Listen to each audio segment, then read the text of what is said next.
Carolina Kid News. I'm Marta Andrew. And I'm Caitlin Brown. And today you're going to hear about Mayor Anthony Fox's Legacy program, the 2012 election, and the School of the Week.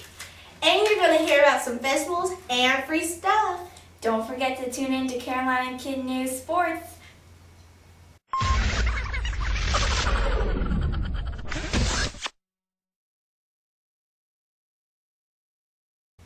Social media will greatly impact the 2012 election. CKN reporter Autumn Chadwick speaks with the Twitter representative at the Democratic National Convention.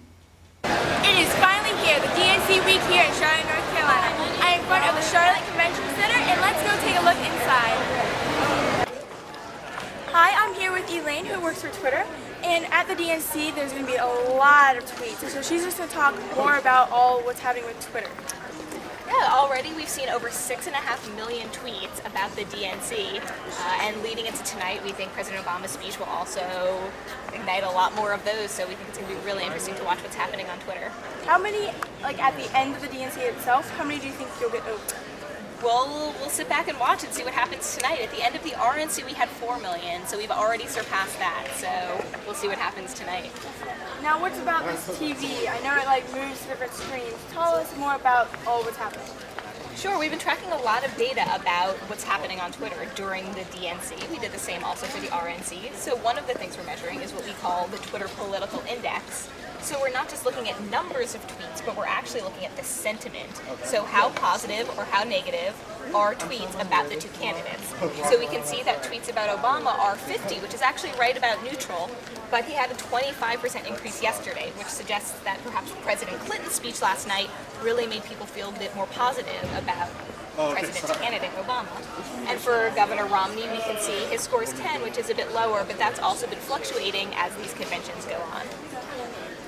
And we can also look at this data historically. So this is just today, but we can see since the beginning of May how they're doing to see which issues, which announcements, and which moments have really changed the way people feel about the candidates. So most recently, you can see that Mitt Romney had a very large increase during his convention. So being able to tell his message really changed the positive tone of tweets.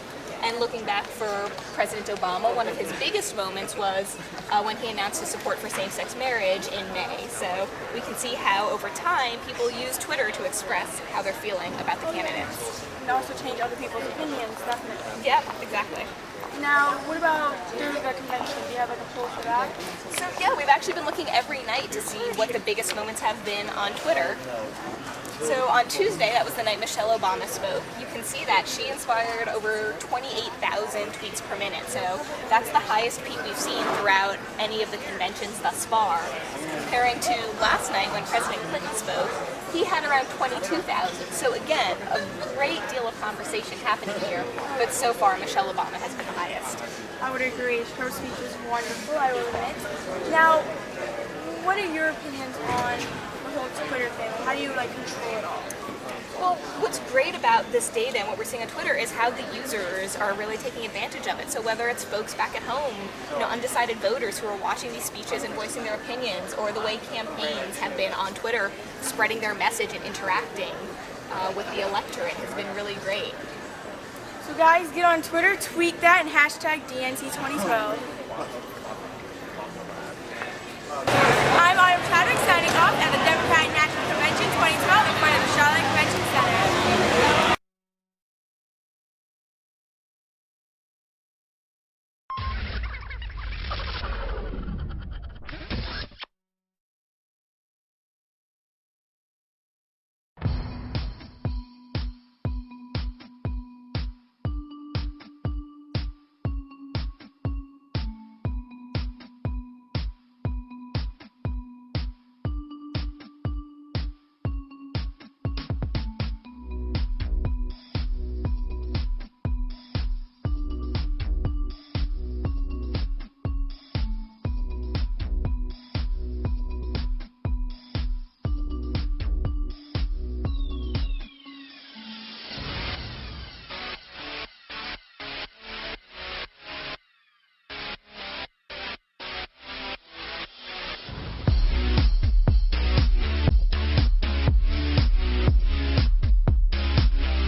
The 2012 Democratic National Convention has come and has gone from Charlotte, but its legacy will live on. Mayor Anthony Fox has started that the Charlotte community has undertaken significant efforts to show rather than just tell the world how we can come together and solve problems. After the results for the past year, the DNC has been working fervently to create an enduring legacy in 4 important areas: reducing child obesity, lifting ambitions of young people by engaging them, and putting the convention together. This is making our city more sustainable than any other city, promoting inclusive business practices. This DNC is not supposed to show what we promised to do, but what we have done. And Mayor Anthony Fox ending with a personal quote, "Together in Charlotte, in North Carolina, in America, the future is not handed to us, we make it possible." And our 4 legacy programs will be building a broader, more inclusive and diverse economy, healthy children, healthy families, youth employment and civic education, energy, technology, and community sustainability. Hi, I'm Kayla Brown, and thank you for watching this show. Carolina Kid News is the only youth news network in the Carolinas. We are dedicated to bringing you up-to-date family news, family entertainment, and money-saving ideas. Fall is in the air. Make Carolina Kid News your #1 source for fall family fun. Stay tuned each Saturday for our list of family events. Each week, Carolina Kid News will feature a school. This week, we're having Hawthorne High School. Hawthorne High School is an extraordinary school. Today, this school is striving to offer the students career options in addition to attending a college.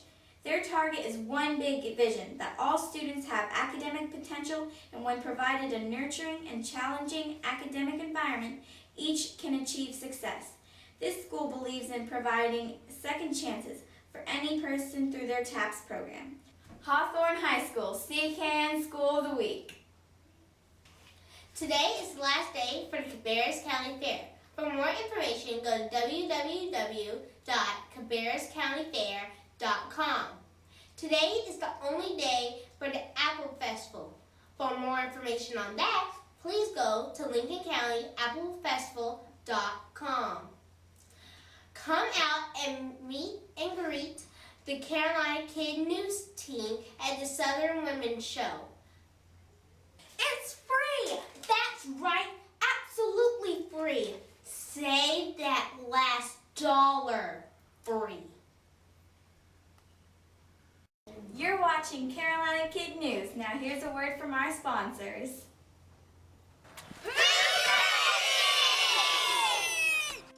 Misty DS After School and Summer Care Program was founded in 1998 and has been in the business for over 23 years, 6 of which working with special needs adults. Starting off with just 5 kids, through word of mouth, Misty DS has grown tremendously over the years. We continue to grow and has grown into a 7,000 square foot building. We would love to have your children join our family. Hey there, I'm Miss Dee with Miss D's After School Care and My First School Preschool. We are located over here at beautiful Indian Trail Lake Park. We offer child care for ages 2 to 4 and of course school-age children. If you need some more information, we are now enrolling and we are accepting applications. Please look me up at MissDDsAfterschool.com or please like us on Facebook. 704-882-9386 is our telephone number. Thank you.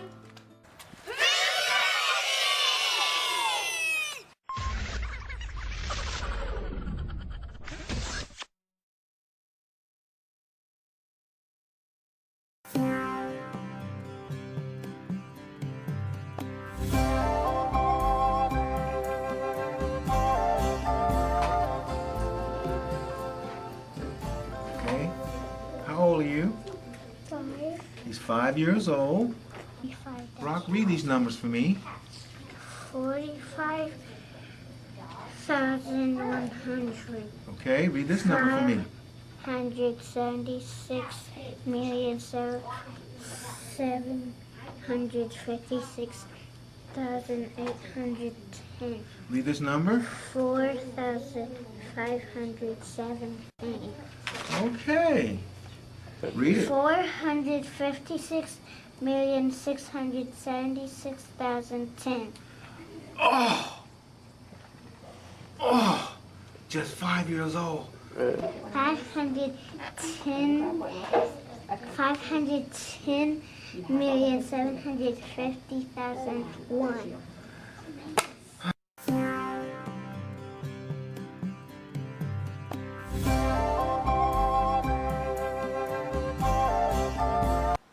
Hi, I'm Jessica, owner of Knit Nabber's Head Lice Removal Service. I will be on Carolina Kid News next week telling you everything you need to know about head lice removal.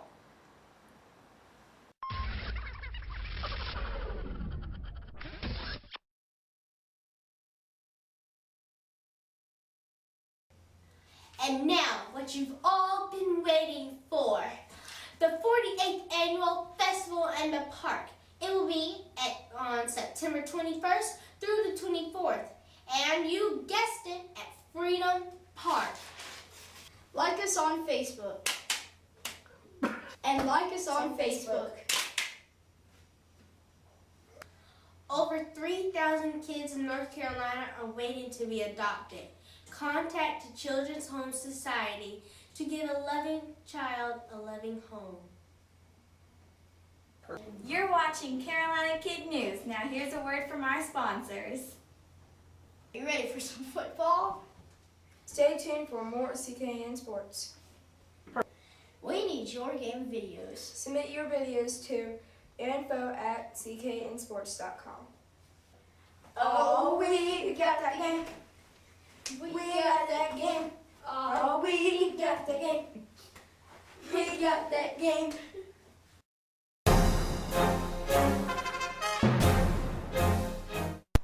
Welcome back on this beautiful Saturday morning with CKN Sports. Again, I am Tanae Staley. And I am Larry Staley on this beautiful Saturday morning. Thank you all for tuning in and being with us each and every week. I do want to keep iterating. Please send us those clips and videos of you guys at info@cknsports.com. We don't want anyone to get left out, so please be a part of that and come into the studio and have your clips shown and things of that nature. So we're going to get right into our sports. What do we have this week for high school? I have a few high school football scores.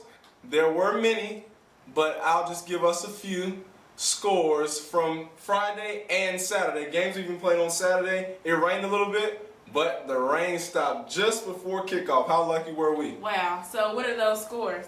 Starting off with Ardrey Kell, 28, Weddington, 23. The Knights still put up a big number in all that rain. Next we have number 1, Good Butler High School, have not lost yet. 46-6 over Vance. Vance talked a lot, but they did not show up. They may have another chance later on in the playoffs, but we shall see. 46-6, that is a good number for Butler. A lot of people played great. Uriah LeMay with big catches. Riley Ferguson steady as always. Defense anchored by Peter Columbai and Sean Wiggins, and also at corner, Channing Stribley. Next, we have Independence 76-27. Yes, Tanae, I did say 76-27. Patriots coming off a loss the week before, but wow, did they not come back strong. Very strong. West Charlotte is kind of struggling this year. If they can get the offense going, they may be able to turn things around. Next and last, we have Myers Park 36, North Mecklenburg 32. Jeffries with the big game, 4 TDs to lead the Mustangs past the Vikings. The Mustangs are playing good football. We shall see when they are put to the test versus Big Bad Butler. We see what happened to Vance. We thought they were ready, and obviously that was not the case, but those guys just need to keep their head up and keep playing because they may have another shot versus Butler. You never know. Going into the college games, we had many college games, but we'll give you a quick rundown of some top scores. We have Florida State 55, Savannah State, a Big Egg 0. Wake Forest 28, North Carolina 27, Clemson 52, Ball State 27. We also have Boston College, who took a big, huge win over Maine, 34-3. That was a huge game. We have Virginia Tech, 42, and Austin Peay to 7. Also, Virginia took that win just barely, 17 against Penn State, 16. Maryland, they definitely took that win home, 36 against Temple, 27. NC State 10, UConn 7, Kansas State 52, and Miami 13. Last but not least, our App State Mountaineers 35, Montana 17. More on App State later on in the show. Wow. Question before we go to commercial. Name 3 teams in the NFC South. 3 teams in the NFC South. My name is Molly Brown, and I'm the owner and lead music teacher of Greenhorn Studios. We're located up on Monroe Road. Our address is 5551 Monroe Road, just past the Sharon-Amity intersection. And our website is www.greenhornstudios.com. We are enrolling for fall classes. This fall we will be offering piano lessons, guitar lessons, low brass lessons, and voice lessons. Art classes, we'll be doing some general art techniques and comic book classes. All of our classes are taught by local musicians and artists who've been teaching and performing and creating for a long time here in the Charlotte area.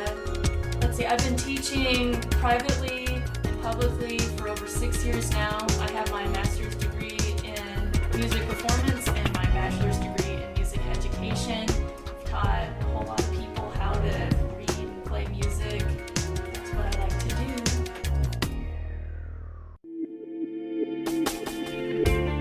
Hi, my name is Ryan Goss, the owner of Sharp Cuts Barbershop, located at the corner of W.T. Harris Boulevard and Hickory Grove Road. We're located in the Food Lion Shopping Center. We're a new shop to the East Charlotte area. We offer professional barbers in a professional and family atmosphere. So come on out to Sharp Cuts where you can get your sharp cut.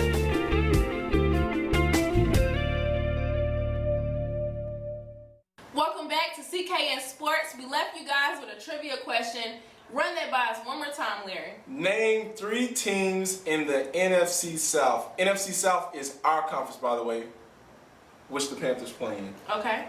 Okay? Give us 3 possible answers. Okay. We have answer number 1, Atlanta Falcons, Carolina Panthers, and the New Orleans Saints. We'll say that's A. Or B, New York Jets, the Giants, and the Panthers. Or C, we'll go with the San Diego Chargers, the Denver Broncos, and the Atlanta Falcons. What do you think the answer is, A, B, or C? I'm going to go with A. Okay. 3 teams in the NFC South are the Panthers, the New Orleans Saints, and the Atlanta Falcons, and we also have the Tampa Bay Buccaneers, but we said 3. You are correct. Okay, great. So if you all had that, then give yourselves a round of applause. You did wonderful. All right, moving on, we have our fun fact. Our fun fact today is actually piggybacking off of what you said against the UNC game. Did you all know that Appalachian State had more people than UNC and Wake's football game? To get more into it, we'll give you the exact numbers from the game. UNC at Wake had 29,526 people who attended the game. But get this, Montana at Appalachian State had 30,856 people who came out to see that game. Wow. Wow. Big numbers. Appalachian State has came a long way. 30,000 at the game. I've heard now that they actually have to pay to sit on the hill and on the grass, which is a good thing. Then I heard the first, I think I heard 6 rows, 10 rows, could be more, are for the students, which is usually for the alumni to make that money sitting close. That's crazy, right? Wow, they have definitely changed things up. But I'm still thinking, wow, more at the Montana game than UNC? Take that, Tar Heels. And speaking of big-time college football, we have a guy who we think will be on that level as well. Go ahead with the player of the week. Our player of the week actually is Elijah Hood this week. He's doing very, very well playing for Charlotte Catholic. Elijah has put up 21 carries for 306 yards last game. 3 touchdowns and a 49-21 win over Ashbrook. This guy's a major recruit for 2014. He's doing major numbers. He's actually approaching 3,000 career yards and has already, get this, 12 college offers, including Clemson, Duke, UNC, and others. Wow, he has to be. I mean, you got to give credit where credit is. He is the best running back around here. Personally, I think on the Southeast. I mean, you have other guys like Lorenz Bryant, who runs hard from Vance, one of our top 5 guys, and Josh Gleason from Butler. I've seen the guy from Myers Park. He runs hard. I mean, a few other guys, but I mean, this guy tops the cake. And he's only a sophomore, so this guy is definitely doing well, and we definitely commend him. Stay doing good, you know. That's really, really well. Yeah, kudos to him. And getting to another guy who did well in high school, college, and now at the pro level, our guy. Our guy, Cam Newton, Superman. Yes. I actually had a privilege of meeting this guy. He's very down to earth, very tall and big, but he's a cool guy, you know.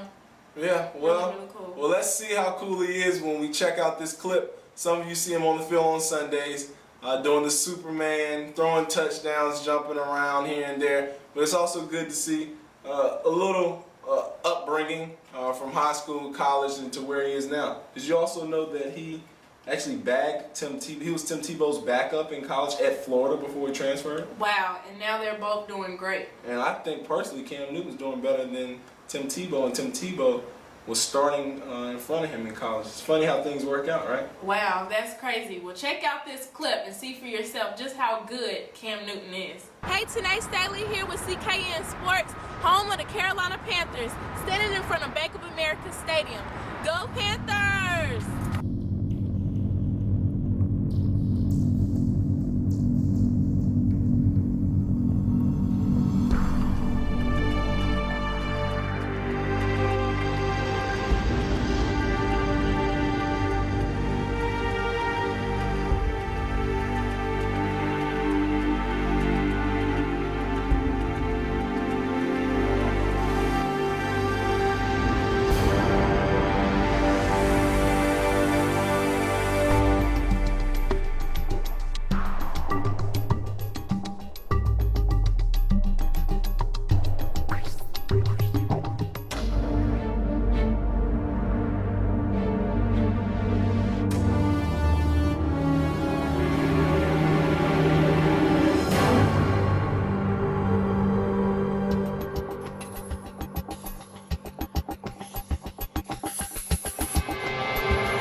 Wow, this guy is tough.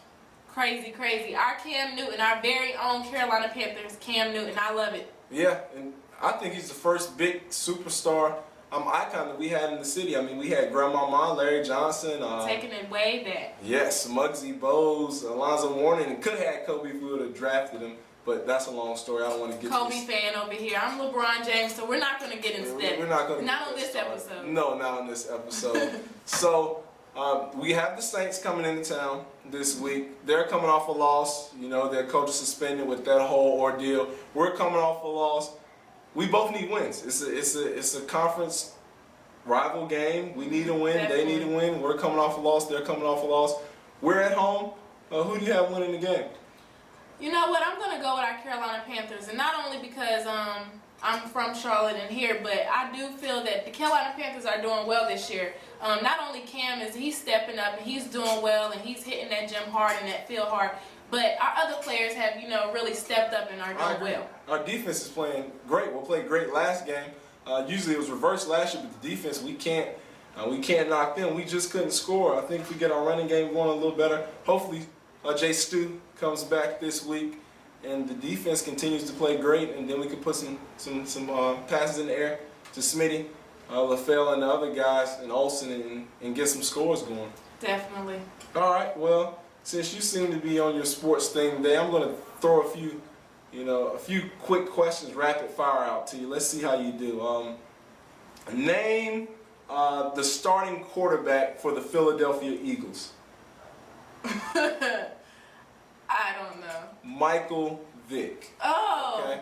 All right, we'll take it back to high school. Name 3 teams in the Southwestern 4A Conference right now. The Southwestern 4A Conference, that involves all this. You have volleyball, cheerleading, football, basketball, Southwestern 4A. Name I'm going to say Butler. Correct. That's one team. North Met. Nope. South Met. South Met is in the Southwestern 4A, so you have 2 teams. You have Butler and South Met. And Providence. And Providence is in the Southwestern 4A. Now, that conference will shake up a little bit next year, but those are 3 teams that are in the Southwestern 4A. Name the number 1 college football team in the nation right now. Well, I won't say name the number 1 team in the nation because that's, that can be kind of hard if you don't watch too much football. But name a team in the top 3. I'll give you 3 schools to pick from: Alabama, Savannah State, and North Carolina A&T. What school do you think is in the top 3? Alabama. Okay. Thought you were going to go with your Aggies at A&T. I would. We still have the best homecoming on earth, but our Aggies are definitely picking it up this season in Greensboro, North Carolina. Heard we got our first 2 wins, so that's really, really good. You put up a big number, if I recall, over 70 this past week. That's big for A&T. That has to be a record. And last question, we're just going to end with this. Who is our quarterback for the Carolina Panthers? I would think it's Cam. Okay. Well, you did pretty good. I give you a B- on that. Well, thank you for those questions. Tune in. We have more questions for you all next week. Some more trivia questions that you all can get involved. We have some things going on in the studio next week. Some exciting things. So you do not want to miss these next episodes. And thank you for being with us on this beautiful Saturday morning. And stay tuned, stay cool, and stay blessed. Because it's time to get you in the game.